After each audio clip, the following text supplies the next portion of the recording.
Are any of you people members of the World Future Society? I'm sure most of you heard of Arthur C. Clarke. Will you raise your hands? Good. He said that if he wrote a book that everybody enjoyed and understood, he said he wouldn't be saying anything new. Think about that. What I'm going to talk about is going to change some of your lives, the way you look at yourself and the way you look at the world around you. The subject matter is not the kind of matter you get from ordinary sources or books. So I would like your participation in an experiment. And some of you might be able to tell what it is that I draw on the board before I finish. And if you know what it is, interrupt, say, I got it. So I'm going to start. Can all of you see the board? I don't think I can make it with this.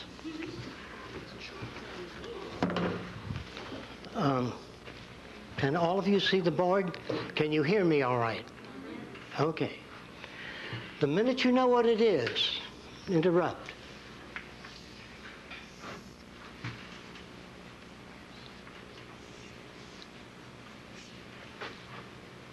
Sinking ship, the Titanic. What is it? Titanic. Okay, great. Now, if he didn't call that, remember there's no ship there at all. There was enough bits for his associative memory to put that together. Now, you know that's not a ship. Now, what is this? Some of you older people might guess this. An alarm clock. Who did that? You are amazing. That's no, where's the alarm clock? Well, anyway, if she didn't call that, if she wasn't able to call that, I would have put the legs on it and the clock and Hamilton watch coming, until somebody called it. Now, there are still some that cannot see the ship. So I would have gone all along, put all the windows in, Titanic, everything, till somebody got up and said, yeah, Titanic. Well, this is an attempt to prove that all of us are capable of making decisions and arriving at a conclusion without all of the information prepared for us. That is a unique quality in human beings. We can put things together, and we do not require the accumulation of a great deal of information. In this system, if you understand this system quite well, who would you say this is?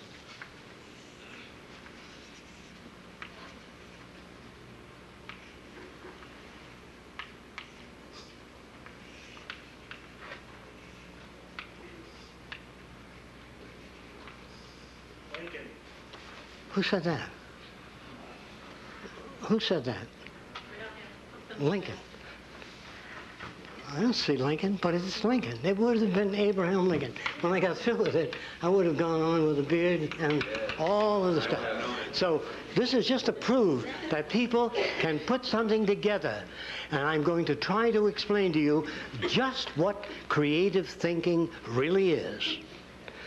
Now, I'm going to use old language, the language that I use with people who are not familiar with this way of thinking. The old language is that people can think and reason. I do not believe that is possible. I have many inventions. I've worked on many different things. But I do not believe that human beings can think or reason. This is what I do believe. By the way, you don't have to accept anything I say. During the question period, don't be polite. Come at it from all angles. Break it down if you can. This helps me, and it helps you. So when I talk about thinking and reasoning and putting things together, we're talking about the forces that shape human behavior. I believe that all human behavior is lawful.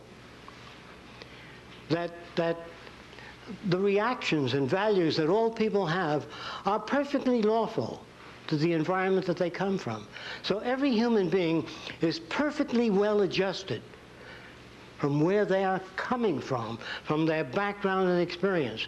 If you, as a baby, were raised by the Seminole Indians, you would behave, if you never saw anything else, like a Seminole Indian. And if you were brought up in any other Indian group and you had feathers in your head, in your hat, in your headgear, and you were dancing around the fire, and I walked over and said, "That's ridiculous. What are you dancing around the fire with the feathers for?" You don't take your hat, throw it on the ground, and say, "You know, I never thought of it that way." We can't do that. We're victims of culture. We look at the world with our background. We have no other way of doing it. Psychology is kind of a rudimentary form today, an attempt to grasp at the factors that shape human behavior, the factors that are responsible for the way we look at ourselves, other people, and the way we behave, or, if you wish, misbehave. I don't believe that any human being misbehaves. They use whatever tools they know of, whatever tools they're familiar with. Language is a tool. If someone were to show you a picture of an airplane, what appeared to be an airplane, without wings, well, people look at it and they stand back and they say, "It'll never fly." But they don't say, "How do you propose to lift off the ground without wings?" That's the key to communication. Now, a very famous scientist, deceased now, tried to get the government and people to put up sufficient funds to monitor outer space, to try to make contact with extraterrestrial life. I want to try to say this to you and think about what I say. Toss it around. I'm using the old language because you're not that familiar with these values. If people or beings or things can travel 100 million light years through time and space, they are not humanoid. The storage system for water would occupy miles, and all of the facilities required by humans would take up tremendous amounts of space and require tremendous amounts of energy. Now, there are people that talk of flying saucers that land here on Earth, and they go to some farmer, you know, and they take him into the saucer, and they do all kinds of experiments on them. Now, first of all, people do not travel hundreds of millions of light years to pick up some farmer and ask him what kind of suspenders he wears. Carl Sagan wanted to communicate with extraterrestrials. He hoped that they, in turn, would communicate with us. Now, you know that the Republicans can't communicate with the Democrats. You know that husbands and wives have difficulty in communicating. Children and parents have difficulty because the language we use was designed a long time ago. And it is inherently difficult to get ideas across in the language that we use today. However, when engineers meet and talk, they speak a different language. One engineer might present a very thin cable and says, "This can support 5,000 tons. And the other engineer says, "What's its tensile strength?" And he's given that information. Then he puts it in a machine. I don't know whether you knew this. And he snaps it to make sure that it holds to that. When engineers design an airplane, well, we'll probably be chasing this around. They do all the calculations. This is a front view, a very rapid drawing of a front view of an airplane. They do all the rapid calculations, and they figure what that wing will be able to support. And after all their calculations, and after they're certain, they then pile sandbags on the wing. Did you know that? Until it breaks off to make damn sure that it does the job. Now, that does not exist in everyday language. In everyday language, you don't have that ability. When an engineer meets another engineer, he says, "I can illuminate an area with this tiny point of light that has 50,000 square feet. The engineer says, "Well, that's not possible." He doesn't talk like that. He says, "How do you power that unit? What kind of voltage does it take? How do you illuminate that spot?" They ask questions. The average person, "Yeah, nah, not in 1,000 years." That's been around for a long time. That is a language of war, of hatred, of bigotry, of prejudice, the inability to ask questions. And we've got to be very careful about that. And at one lecture I remember at Princeton, I was trying to say that human beings cannot think or reason. This is a psychology department and sociology. Well, one of the individuals stood up, one of the staff, and he said, all right, where did the camera come from? There were no cameras at one time. Someone had to think about a camera. He just doesn't come out of the thin air. And after doing a lot of work, many years ago in ancient Egypt, or if you live out in the country, or have lived out in the country, if there was a hole in the barn wall, that is, a nut was knocked out, the cows on the outside appeared on the wall of the barn, upside down.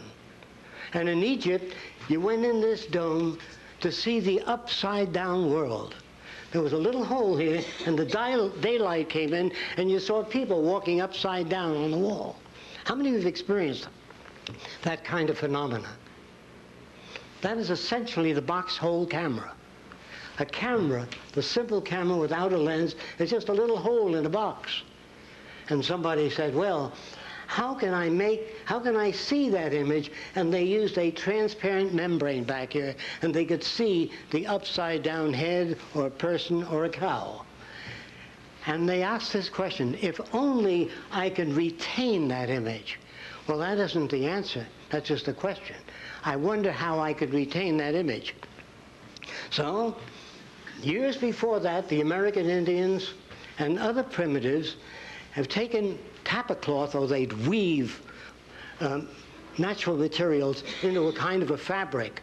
And then they would take berry juices and dye it different colors. Sometimes a leaf would fall upon that surface, and after the sun dried it, they had an image of the leaf. So they began to use dyes from this background. That all human beings, to understand me better, the first human being that jumped off a precipice with wings, he died. And his brother-in-law wrote, next time, make the wings larger. No one starts out right away and solves a problem, unless you have a tremendous background in many different areas. Well, the next guy that jumped off, he jumped off with the larger wings. And he flew a little, and then they went. And the old fisherman said, you got to brace them wings, like a boat, like a mast. They're not going to hold, so they braced it. And then they jumped off the precipice, this individual, and he flew, and he hit a tree. And he hurt his leg real badly. And his wife said, you know, John, a fish has a rudder. Good point. And they stuck the rudder on the airplane. No one ever sat down and invented a television set, an airplane, the electric light, wireless. None of that came about by men walking in deep concentration. And then through some ethereal substance, bingo, the idea is formulated. It doesn't work that way. It's hard work. And I make more mistakes than anybody I know, because I try more things. There's nothing wrong with building something and finding out that it doesn't work. This is where you get your experience. There's nothing wrong with criticism. I remember the first model airplanes I built went nosing into the ground, and I was ashamed of them. And a young engineer told me that my center of gravity had to be corrected. That is, move the wing forward. And so all of us stand on the shoulders of one another, and we shape the future. Another question that was asked, well, somebody had to invent the bow and arrow. Somebody had to think of it. It just didn't come out of nowhere. Well, I talked to many Indians, and after talking to many Indians, this is when I found out that Indians used to skin animals, and this is a lousy drawing of the skin of an animal stretched out in the sun. When the Indians got back, the skin was half the size. It shrunk and became thicker. And they didn't like that at all. So they cut leather into strips, thin strips. And they took an existing frame and they tied that skin to the frame. Some of you may have seen this, with lace of leather all the way on, prevented from shrinking. But when they cut the strips of leather and put them out in the sun, they shrunk and became fat and short. And they were displeased with that. After many, many years, one Indian tied that strand of leather to a piece of wood, a stick.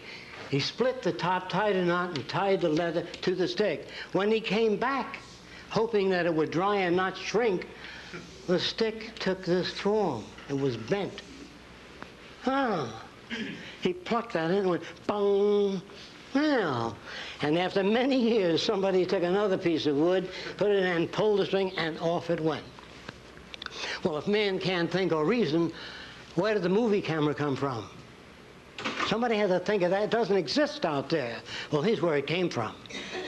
Many, many years ago, thousands of years ago, in China, they used to take a candle and they'd take some bamboo paper at the time and put it in front of the candle, and then they'd cut out a little figurine of a human being and put the candle behind it. And as the candle undulated, the little person would dance, and they'd play music. That was the beginning. How did that happen? Some guy had a candle and a piece of paper, and he just happened to be behind it, and his finger appeared to move on the screen. And so he extracted or built upon that phenomena. Then later, something interesting occurred. The Chinese used to take these tremendous scrolls and open them up. Well, they then later taped, or they wired, or they used gut and tied many pages together and built a kind of a pad. But in order to get to a particular page, the Oriental would mark the corner of the page so that they can find with a symbol. And as you flip through the pages fast, that little dot would jump all over the place. Well, years later, an individual drew various successive pictures of a bird in flight and put them down on the corner of the paper and flipped it. And the little bird wings began to move up and down. Well, a Frenchman saw that, and he took little pieces of cardboard and he put them in a circular pattern. I'm going to try to get it down as clear as I can quickly. And he put a crank up here that you turn, and the little pictures would go around in a circle. And the Chinese had something like this also, and they had a bamboo interrupter that would just hold the picture for a few seconds, a second, less than a second. As you turned it, a man appeared to move across the screen. Well, the Frenchman machined that out of brass, did a beautiful job, and when you turned the crank, the person walked with smoother motions rather than these abrupt motions.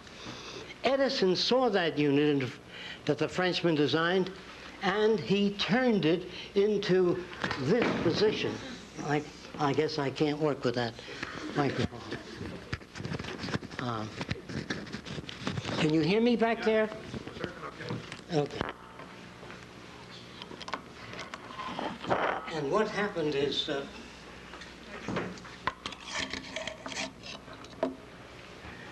he turned it into a vertical position, and all the pictures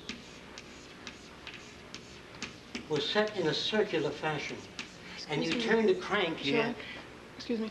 They won't get the audio on the camera. Oh, I'm sorry. Why don't you just put it in your pocket or something? I'll try. Or hook it to your waist. Slip it in your pocket. Thanks. Roxanne is my associate. She works on all the buildings and all the things that we've developed in the Venus Project, which I'll talk to you about later. And Edison purchased this, put a magnifying glass in front of it, and you put a nickel in, and you turn the crank, and you saw people moving. A bunch of still photographs. It was a long, slow process. No individual invented the camera. A little bit here, a little there, added to that, and eventually the Wright brothers read about experimental aircraft, where thousands of people died trying to develop a flying machine. And after picking up bits of this information, including man-carrying kites from China thousands of years ago, and they built the first flying machine. And they were called the father of flight. Again, there's no father of anything. You may take an idea so far, you add to it, and gradually it's built up. A genius is a person that has been exposed to many different systems, and therefore they can come up with a wide range of solutions. A man like Leonardo da Vinci, You think that he just evolved out of nothing? He spoke to people that were interested in mechanics in his time. They gathered and they shared ideas, but you only hear of Da Vinci. Unfortunately, guys like Nikola Tesla, Edison, all the great innovators of the past have been influenced by other people.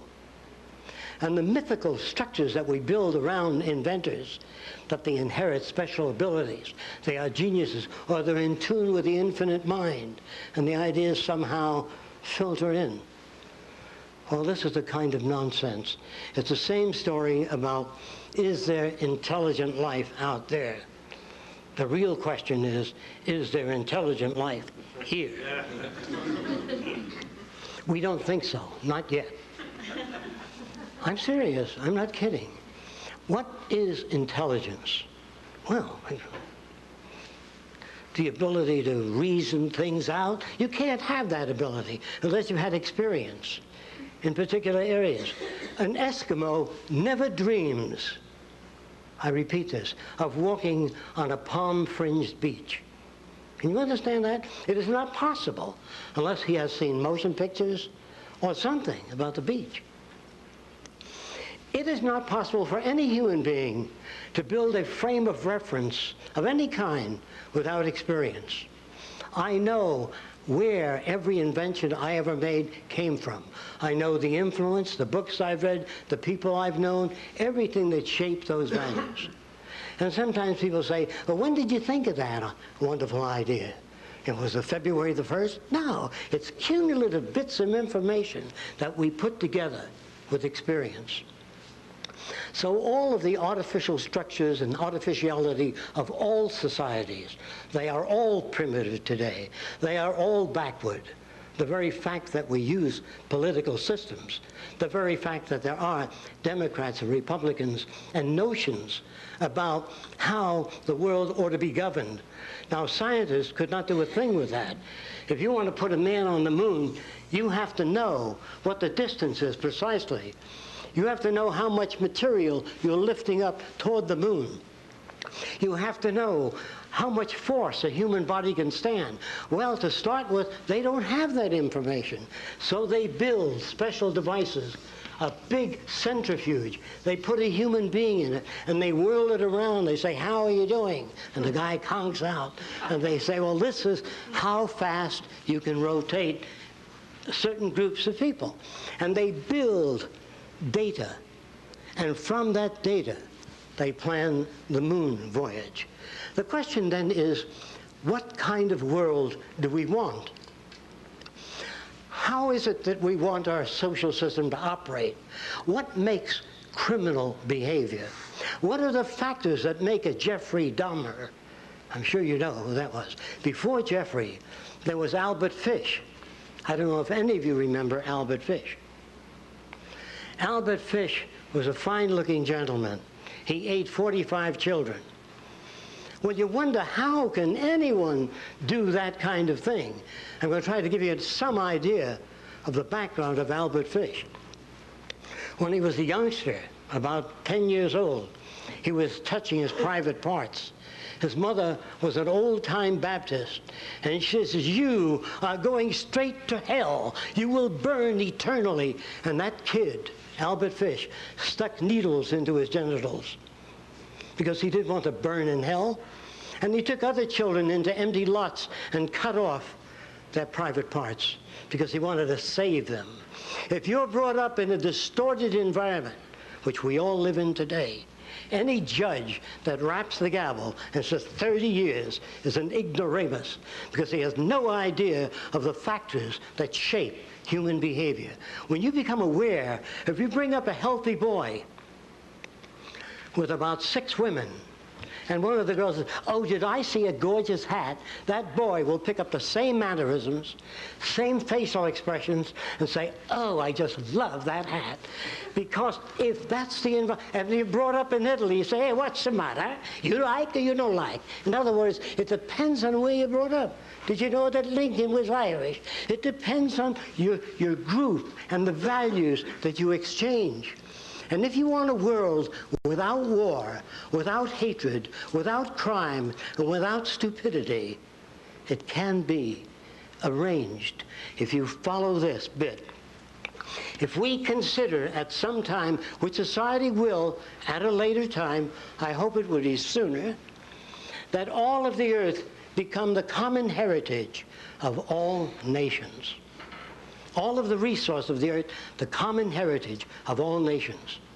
And if you believe in God, if you understand the teachings of all religions, there were no property lines in heaven, no banks, no personal positions in which one person is elevated above another.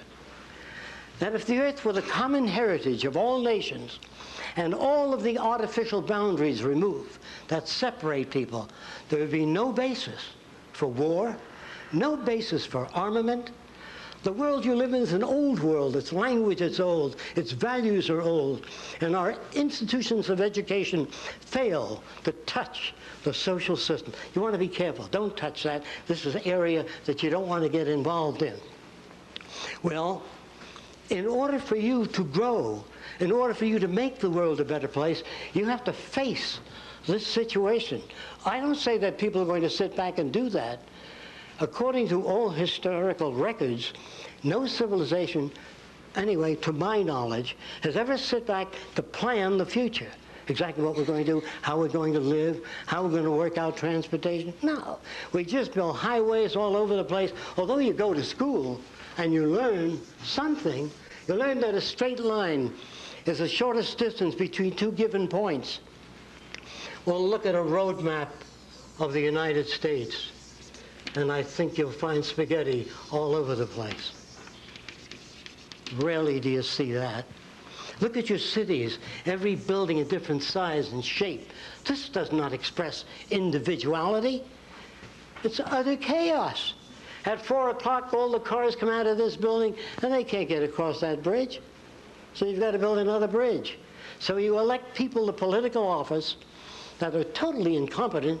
They are neurally bankrupt. I don't care whether you're Democrat or Republican. They don't have the value system to solve these problems that exist. They are not educated in that way. They're brought up with a uniform set of values. And they go out into the world, and this is the sad story of coming events. There are computers today, there are machines in existence today that can handle 500 trillion bits of information per second. No human comes anywhere near that. And you think that in the next 15 or 20 years there's going to be people in government? No way. For example, if you took a group of computers and arranged them in a special fashion and ran the electrical tentacles out to the agricultural belt with probes into the soil, when the water table dropped, that would turn on the pumps and bring the water into the area. If the nutrients changed, it would pump nutrients into the area. What kind of world do you want? I don't think any of you here, maybe a few of you, might remember when human beings used to operate elevators. They'd turn a crank. They never quite got to the floor. Up and down. Finally, they became automated. Step back. It's a lovely day today. How are you, Mr. Jones? If they scan your face, and they'll take you exactly to that floor. After that comes the transveyor, an elevator that moves up and down, sideways, all directions. You get on it and verbalize. I want to go to the art center, music center, and it'll take you there. The kind of world you live in and the automobiles that exist as transportation units are dangerous because they have a bumper in front and one in the back. And I'm sure that if an extraterrestrial visited the Earth, they say, what are those shiny things in front and back of the vehicle? Well, they're bumpers. They prevent damage. Well, don't you ever hit on the side? Why isn't the bumper all around the car? And then they came with the airbag, and they put an airbag in front of you. If you get hit on the side, your head goes right through the glass. They had a long time, the automobile companies, a long time to solve those problems. And then you see motorcycle policemen pull over. What do you think you're doing? See, all you have to do in a car, if you wanted to, I wouldn't do it, I wouldn't even put this in a car, is put a sort of a chimograph or a cylindrical recorder. When you go through a 30-mile-an-hour zone to 50 miles an hour, it's recorded on there. And every month you have to tear that strip out of your car and mail it into the police department. Well, the police wouldn't like that. But how many violations do you think you'd have? There are better ways than that. You just make a car intelligent. Now, here's what that means. How intelligent can a machine be? Well, if you took there's a little gadget called a pressure transducer. If you squeeze it, it generates electricity. So let's put one in each tire. And let's say that you kick the front right tire. It goes to a recording that says, ouch, my front right tire. Now, of course, if you kick any tire, it'll verbalize. But if you kick it hard, it'll say, ouch, my front right tire. And if you kick it again, it says, who do you think you are? Do you want to give a machine feelings? Do you want to give a machine compassion, love, warmth? I'll tell you why they leave it out of machines, because it doesn't work. Human emotions that you learn are the most significant and most important differences between men and machines. Human emotions are a very touchy subject. It's like racing your engine at a stoplight, you know. It doesn't take you anywhere. It doesn't serve any purpose. If you get a lump in your throat when you see hungry people, that's emotional. But when you increase the agricultural yield per acre, that's caring. That's love. Love is transforming all of the verbal and paper proclamations to a way of life. The shameful thing about our century is that there was only one Edison, one Louis Pasteur, one Nikolai Tesla, one Madame Curie. We should have had thousands of them, and we will, once we get rid of the artificial boundaries that separate people. Once we get rid of nationalism, patriotism. Again, I do not mean to offend anybody. All that I ask you to do is think about this, toss it around. This is what the Venus Project advocates. The Venus Project is a design for a culture in which we bridge the difference between all nations. How is that done? By a universal language, the blueprint. If you open a blueprint in Japan, they know what you're talking about. If you write a prescription for England, Japan, France, the pharmacologist understands that. There's no discrepancies. There's no ambivalence. I wonder what he meant by that. It's clear. The language we use daily is not. The language of warmth and love are verbal excuses and verbal outlets for some people for avoiding their responsibility to make the world a better place for everyone. The smarter your kids are, the richer my life. Every kid on corner shooting up drugs, going nowhere, you're going to have to pay for in the future. Therefore, it is efficient and functionally selfish to build a better world for everyone. If you try to do it, people come to me all the time and they say, can you design a city with a wall high enough so when the U2K problem comes, or if the system breaks down, or the banks fail, we will be protected? I said, sure, I can design that, but there are people that will drive by with launching mechanisms right over your little wall. There's no place you can hide. We have 25 acres. People call it Eden 2. It's beautiful. But if the bottom falls out of this culture, there will be people at my front gate with children. How about some food just for the kids? The next day, 50 people. Everything looks solid to you. Everything looks solid and stable. And the future looks promising. But here's the truth. I have seen an XY plotter, that is a machine that moves in 3 dimensions. They put a scalpel in that machine and an X-ray of a brain tumor.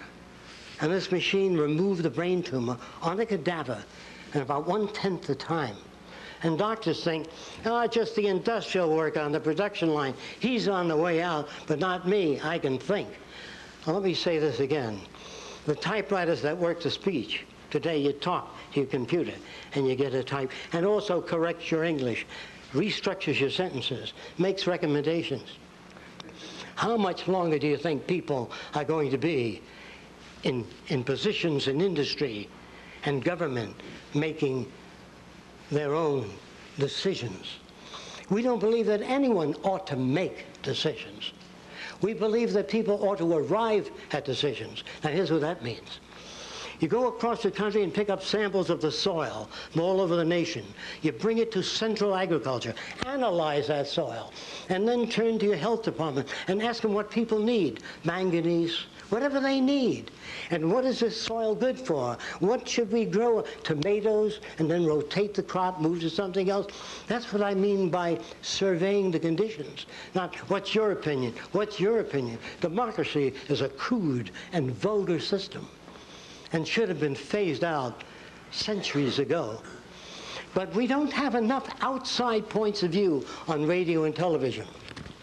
When I talked this way on the Larry King show, he said to me, just a minute, I depend on those people that you're attacking. I wasn't attacking the automobile companies. I just said that if you did that, it would be safer. If you put proximity units on automobiles, most of you have them in your home now. When you walk over the building, the light goes on. That's a proximity unit. Put that in your car, and if you're backing up and a child is crawling behind you, it stops, no matter how much you step on the gas. I don't want any sign slippery when wet. I want an abrasive put in the highway and take that sign down so it's not slippery when wet. I don't want to say to kids, stay away from drugs. I want to make life so interesting for people that they don't want drugs. They don't want to dull their senses. They want to become keen, and they want to become fully aware, I'm using older language, and conscious of their surroundings. It is painful to deaden your awareness when life is beautiful, when what you do goes out to people and makes their lives better. In one session at Princeton, I changed the values of many people. They walked out discussing this for years thereafter, and I still get letters today. I went into an area of New York called Hell's Kitchen. The kids there were considered very bad. And the social worker used to wear a necktie and eyeglasses. And anyone who wore eyeglasses when I was a kid was a sissy. And when you wear a necktie and a suit, and you're talking to these kids in rags in the slums, they look at you as an outsider. You're unacceptable to them. So I put a wire recorder out in the front office.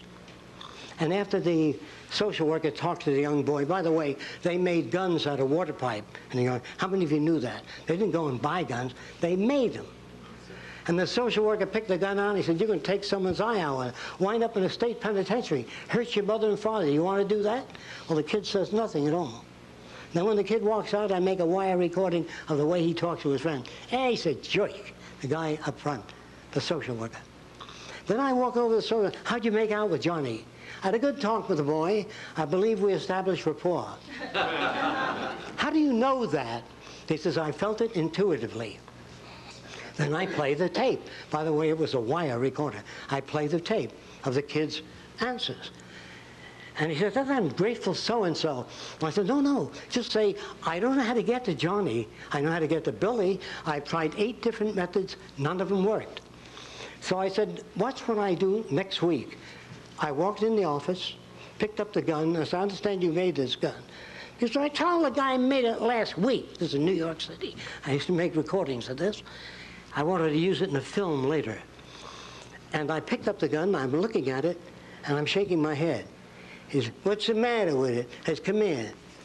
The damn pin is 1/8 of an inch off center. He says, yeah. And I said, if you put a couple of washers on the side, you can move the pin right on center. He said, hey, do you work here? I said, what, with those jerks? Nah. Can I bring my friends over to meet you? That's people like him with similar values. Then you go to work in their terms, not your terms. Real psychology has to be related to the real world, not theory, not lab experiments in schools where you're not in touch with people, where you don't get the feel of people, where you don't get the sense of their identification with the world around them. I have changed many of those kids. And I brought a gun in for them to look at and said, I made this gun. Wow, they said. I sure would like to be able to make a gun like that. I said, well, I can help you do it. You can? Well, what do I have to do? I have to learn how to draw a front view of a gun, a side view of a gun. I know I'm going fast and over a lot of drawings. You have to make 3 views to the gun so it can be made. He said, I'm going to learn to do that. So I set them up on a drafting table, and I took them from guns to water skis to other things. Today, a lot of them are engineering draftsmen. Because they told me that the kids, they only had an IQ of 24 or something. You can't get to them. Well, I said to one of these kids with an IQ of 24, suppose you wanted to rob that jewelry store across the way. How would you go about it? Any way at all.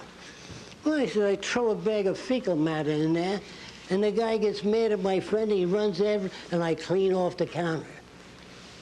That's where they live. I suppose you wanted to rob the 3rd story. No ladders, no ropes, no weights. How will you get up to the 3rd story? Well, after several days, one of the youngsters came up with a piece of wood. He didn't even know what a wedge was. You see that hunk of wood? I can stick in the bricks, and it gets tight no matter how far the bricks are, see, from one another. And I can climb up the god. He didn't use that language. He used much stronger language. I climb up the building and take whatever I want to take. That's how I do it. Well, how do you give people an IQ test that come from a different environment? How do you know what they sense? Do you think that the formalist who tries to structure the nature of intelligence, the nature of creativity, without being creative, can do it? Well, in order to teach children how to become creative, I make a Martian out of rubber with eyes on tentacles and a pointed rear end. And they look at it and they think, nah. And I say to them, what good are 3 eyes or 4 eyes on tentacles? Eventually, we didn't look at the back, the front, the side, the top at the same time. And what if the guy had 6 arms? Well, he can shave, read a book, eat a donut, and drink coffee. Instead of, as we're brought up. If you met a Martian, they had an opening on the ear. So, what's that? Notice the attitude? What is that? Well, if we eat anything that's bad for us, it's ejected right away. Not in your system. It goes through your whole system. So you're taught in medical school how wonderful the human body is. How wonderful it is. This isn't true at all. That you're indoctrinated to a set of values that are unreal. And in order for me to get these ideas out there, it's extremely difficult because we need films, we need equipment in order to do that. What the Venus Project has to offer is a way of life without ambiguity, a language that has a much more precise form of communication, to change the relationship between people, where the male and female are not given separate roles, where the female can say, I want to be a biochemist or a physicist, and she goes that way. When you hand a girl a doll, you're placing a set. You're beginning to manipulate the people. Everybody's afraid of controlling human behavior. You're always controlling behavior. When you pick up your little girl and say, don't play with that little Lutheran boy across the way, see, and you put him down again, or don't talk to that little Catholic girl across the way. Well, you're always indoctrinating children. Who loves you more than anything in the world? The candy store man. No, your mommy and your daddy. See, indoctrination continuously. And then all of us together sing, we are free. Let's go. We are free. So beware. Whenever you hear of freedom and all that sort of thing, watch out. Because a real free society, the closest I've ever come to it was in Polynesia. I lived in the South Pacific Islands for a while, and the natives gave me bananas and coconuts. All that. They were very generous, and they had no word for work. Would you believe that? They went fishing all day, they played, they had luau's. And they said, Jacque, you know, what you want? And I said, well, I would like an outrigger canoe. And they built one for me. A few days after they brought it to my hut, I heard some rustling outside, and they were all carrying the canoe away. I said, what's going on? You no use. It was a different value system. Now, the men and women walked around nude on the island when I got it, a long time ago. And I never saw a native poke another native, hey, get a load of that chick. None of that. None of that. They looked at the eyes of women when they talked to them. Never, hey, look at that. Never at the legs. The motion picture cameras in all your movie theaters are dollying up and down the hindquarters and all. And you wonder why men are like that? They are not like that. They are made like that by culture. Then the missionaries arrived. And the little girls used to come to church, you know, innocent, listening. And they put the T-shirts on them. And the girls had no idea why they were putting T-shirts on them. What's it for? It's like me covering your nose. You can't go into a room big unless your nose is covered. Well, the girls cut 2 holes in the T-shirts and came to church. So we're dealing with many different cultures, subcultures, and values.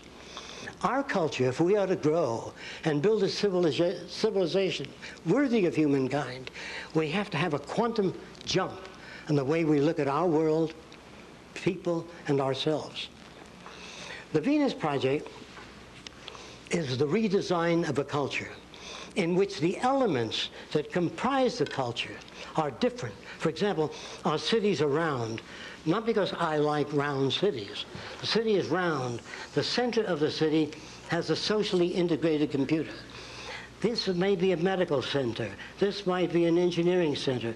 And if you work in the medical center, you live in beautiful gardens with running streams and waterfalls. And every district is the same distance from the center.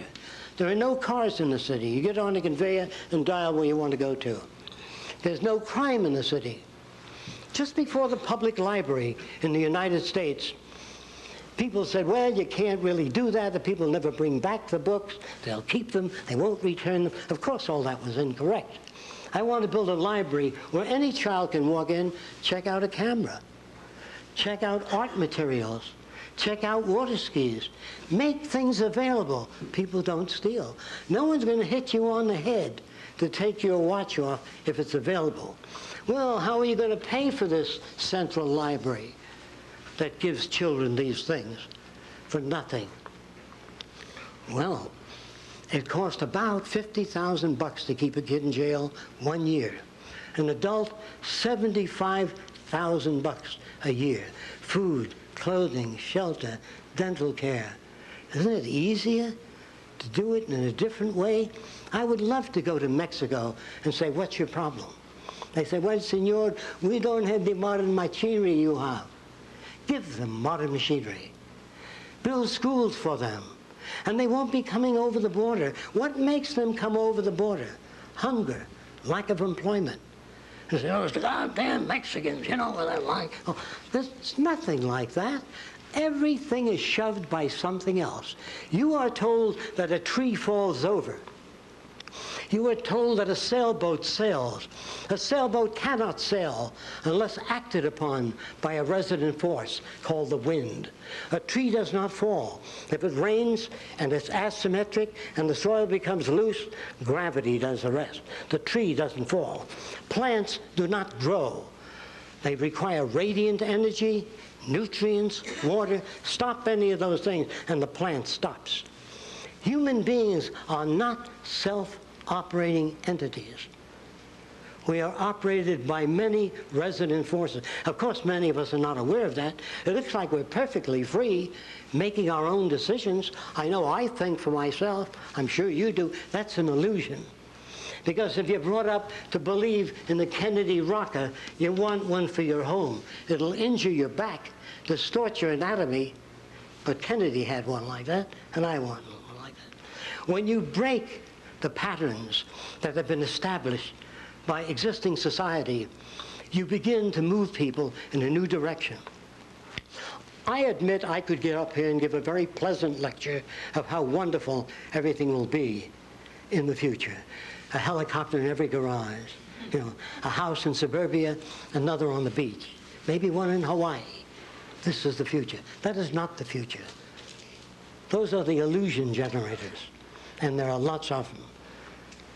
Gregory once told me that being black and living in the South, Dick Gregory, he said, whenever I was late for work, I couldn't run to the bus because they would wonder what that blackie was up to, running. See? In other words, we project our value system into others. We project characteristics into others. We have to find out what we are really like. Now, there are many people tell me they want to find themselves. This is another ridiculous thing. Who are you going to find? Some jerk at 18 and a different value system at 23? You can never find yourself if you read, keep up with new ideas. What self? The self of 20? When I was 15, I was a jerk. And as time went on, I learned more about many different things and knew how much I had to learn in order to move forward. There is no finding yourself. People come over to me and say, I want to know how I relate to the cosmos. We don't even know how a single cell splits. And they want to know how they relate to the cosmos. What a bunch of verbal crap. Really, it's meaningless. And so, I'm sorry that I only have 1 hour to try to give you ideas along different lines. Generally, it takes seminars. It takes a lot of demonstration and films. I did not mean to offend any of you. I hope that I didn't. Thank you for your time.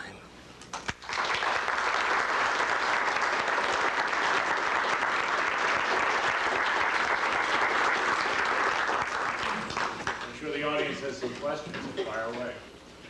Yes. I teach middle school kids. What do you see? I'm a little hard of hearing. I'm sorry about that. I teach middle school kids, and I wondered some of your philosophies of education. Okay. In that Got the applies point. to you. For example, in our city design, we have big lakes. We've made all these lakes. They exist. It's real.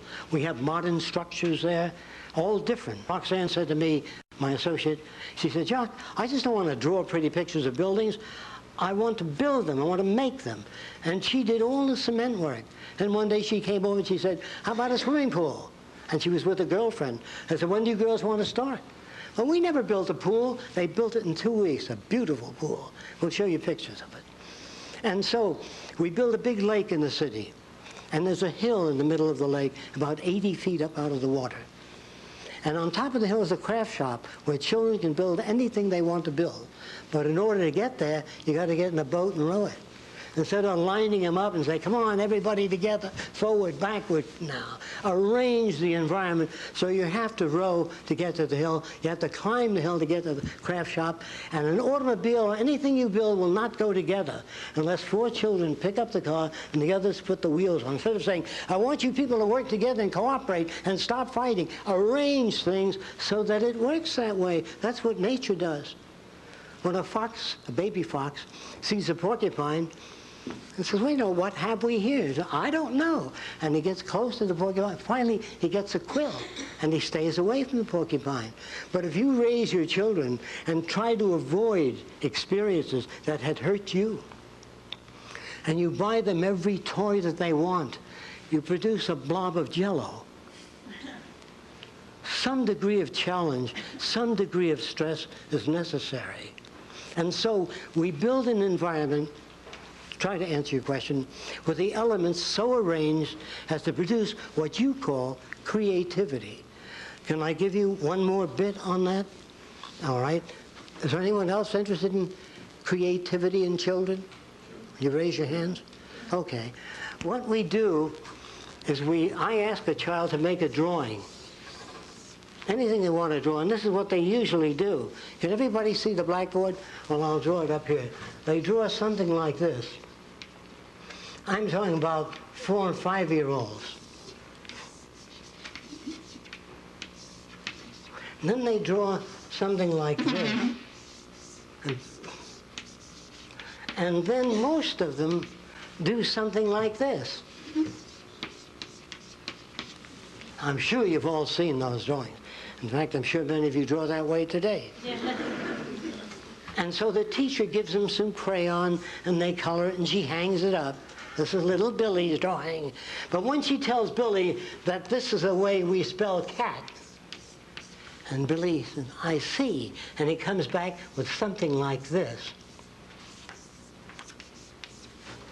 Can you see that? The teacher says, that's wrong. That isn't wrong. Most of it is appropriate. It's just this that we change. So I say very close.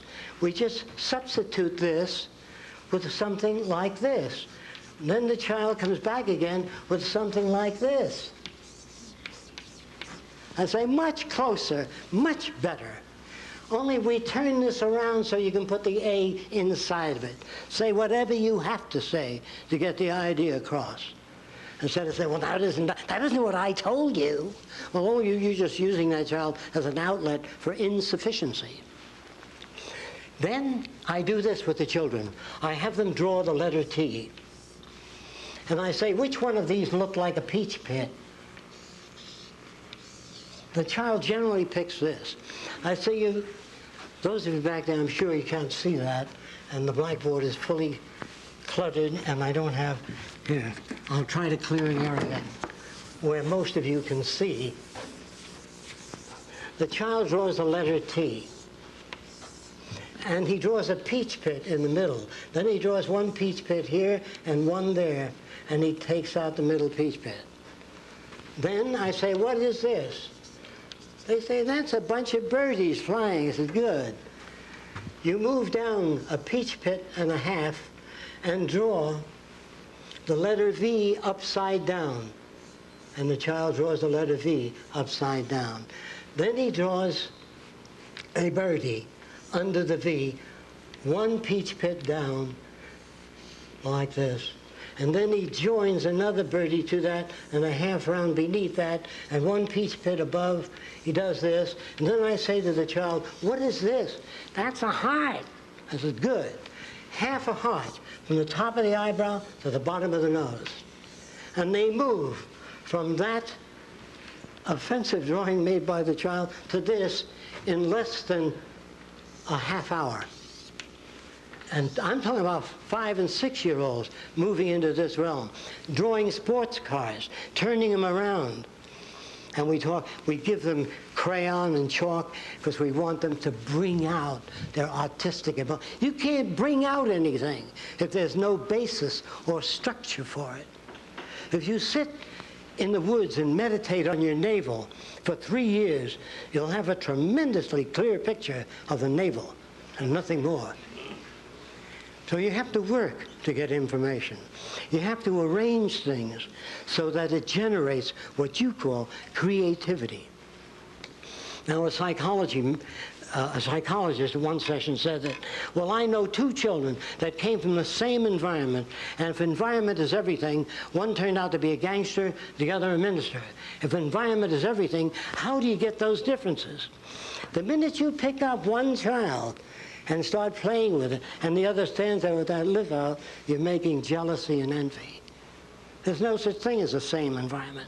So when I pick up my little girl, I pick up my older little boy. You never work with one child. Why can't you keep your area clean? Your brother does all the time. You leave all your things around. Well, when he trips and falls down the stairs, his brother smiles, an inhibited smile, of course, but he does smile. So we build these artificialities in the world we live in today. We've got to interfere and change things. Those of you that would like to know more about the Venus Project, we have a video, a tape, and a book introducing the basic conceptual layout of what it's about. Any other questions? I can't go into more detail. Yes? I find your views about the future interesting, but how do you account for human nature? How do I account for what? Human nature. Human nature. Human nature is the way people have found other people to behave over many long years. They appear to manifest greed, jealousy, envy, even animals. If you take a cat and put it on your lap in the presence of the dog may growl. And a psychologist, that's what I mean by the nature of the beast. So I said, come on down to my lab in about a week. So I picked up my cat, put it on my lap, and the dog's tail starts wagging. Because you reinforce the dog before you pick up the cat and put it. The cat is a threat to the dog's security. The dog wants you to pet it, not the cat. So You give the dog these ambivalent feelings. But you can have 15 kids in the room without jealousy, without envy. It is not human nature. It's human behavior that's shaped by culture. Like I said, if you were brought up in China years ago, you'd walk with your hands in your sleeves and shuffle and wear a long pigtail. And say, well, that's human nature. That's not. That's the influence of environment on your behavior. Dancing is the same thing. Dances change over a period of time. Music changes over time. So there is really no human nature. Think about it. Toss it around. There is varying degrees of human behavior. If we wish to understand the factors that generate our value system, that generate the way we look at the world, we have to go back in time and study these things. I'm sorry, again, I can't go into much more detail, just a general overview of the Venus Project. Yes? You mentioned a universal language. Are you speaking about something like Esperanto? No, that wouldn't do. Or interlingua? Yes. No, that wouldn't do. The language has to have a physical reference. In other words, that means that, suppose we took some tungsten and hit it with high-pitched sound, and bouncing off that tungsten, a pattern occurred on a screen that looked like that. Now, this was the nickel, and this is the iron, and we learned how to chart that pattern. When you wrote tungsten, you do this in the future.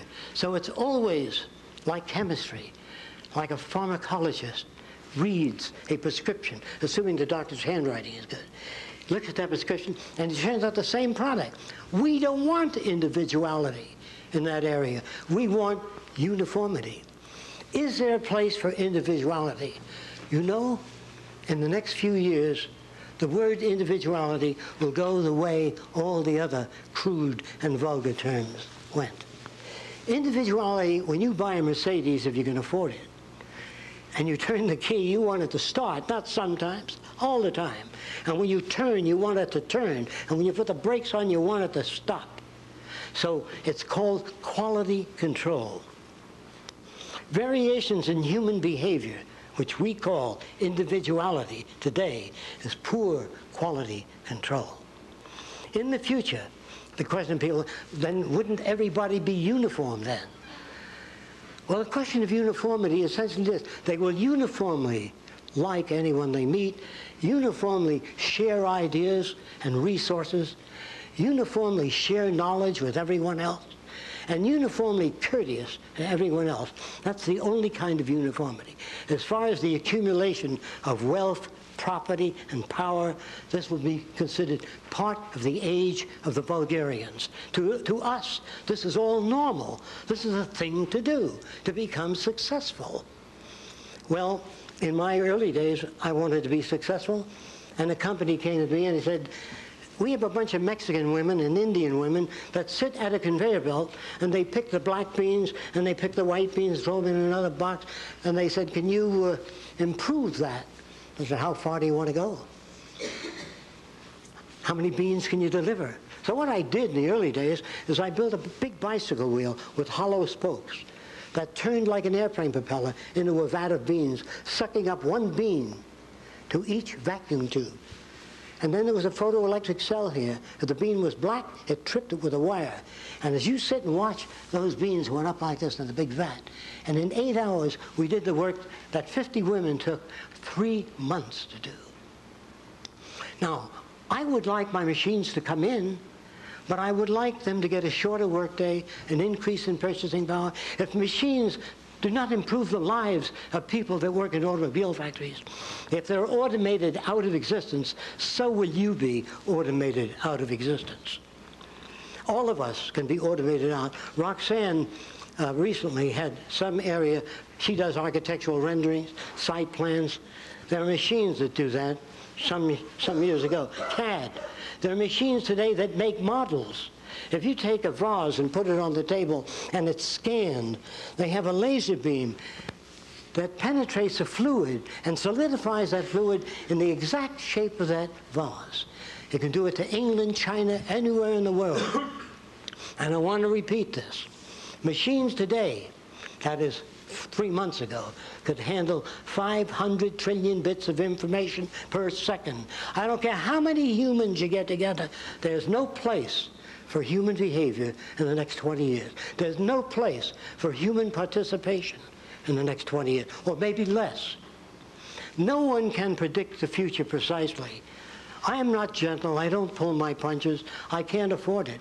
I respect you, I like you too much. I would rather tell you things as they are, not generate additional illusions.